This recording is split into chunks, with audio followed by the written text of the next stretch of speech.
Hello guys, দেখতে পারতেছেন আমাদের ময়মনসিংহ গরিবপুর থানায় ৯ নম্বর ওয়ার্ড সরকারি কলেজে সুন্দরভাবে নির্বিঘ্নে ভালোভাবে ভোট প্রদান হচ্ছে।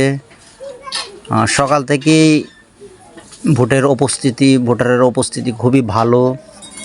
এখন পর্যন্ত ভোটার আসছে যাচ্ছে, কোনো বিশৃঙ্খলা সৃষ্টি নেই।